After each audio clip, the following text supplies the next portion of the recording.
Matagumpay na idinaos ang Vice Mayor's League of the Philippines sa Region 4A Calabarzon na isinagawa sa lalawigan ng Quezon nitong araw ng Martes, Enero 30 ang ika-8 regular meeting na ginanap sa ikatlong palapag ng Old Capitol Building sa Lucena City. Samot-saring mahalagang usapin na tinalakay sa naturang pagpupulong na pinangunahan ni VMLP Region 4A President of Santa Cruz, Laguna, Vice Mayor Laarni Malibiran ang naturang aktibidad. Kabilang sa mga napag-usapan ay ang mga programang ilalapit ng samahan sa mga senador upang mabigyan sila ng karagdagang pondo para sa tulong panghanap buhay sa ating disadvantaged displaced workers o TUPAD, aid to individuals in crisis situation, medical assistance for indigent patients at sustainable livelihood program. Malaking tulong umano ang programang inilatag ng samahan upang matulungan ang mga busy alkalde na makapag-abot ng tulong sa kanilang mga constituents.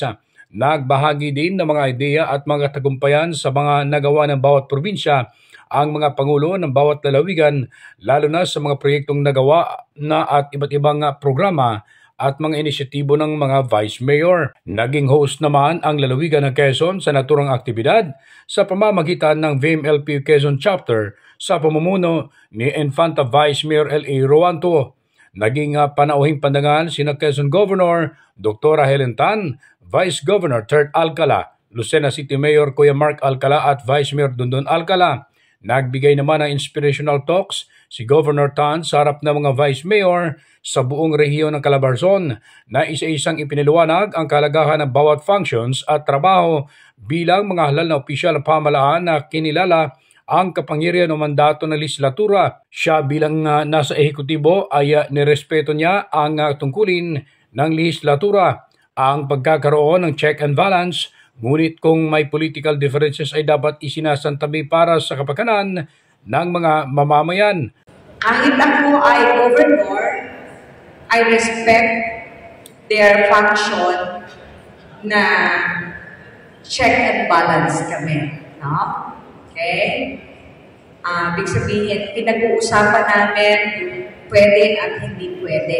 Okay? At hindi ko rin sila pinipilit sa gusto ko kung sa tingin naman nila ay hindi. So, we meet halfway. Okay? May kalayaan sila palagi na exercise. Hindi ko ako yung nag-uutos o nagdidikta sa kanila. You can ask the board members and si BG. Okay? Na ganun ang relasyon namin. Because when we started, yun na rin ang sinabi ko sa kanila. Nilay ko sa kanila yung mga principles ko at ano ang vision ko para sa ating lalawigan at ano ang kailangan namin na pagtrabahuhan. Ayon naman kay Pangulo ng VMLP Quezon Chapter na si Infanta Vice Mayor L.A. Roanto ay patuloy nilang palalakasin at paigtingin ang Leadership Academy ng mga busy alkalde upang lalo pang mahasa ang kanilang kaalaman na magagamit sa kanilang araw-araw na trabaho.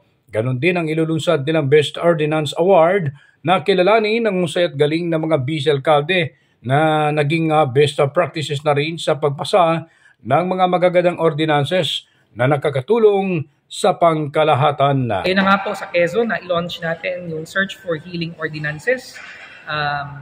Dahanap tayo ng mga pulisiyang magagaling sa bayan-bayan, pagsasama-samahin ito at para makagawa tayo ng mga best practices, best policies na pwedeng gayahin, pwedeng i-modify para mas mapaunlad pa yung mga munisipyo at syudad dito po sa probinsya ng Quezon. Ronda balita mula sa lalawigan ng Quezon. Ako si Che Arnarit, naghahatid ng mahalagang impormasyon at balitang totoo.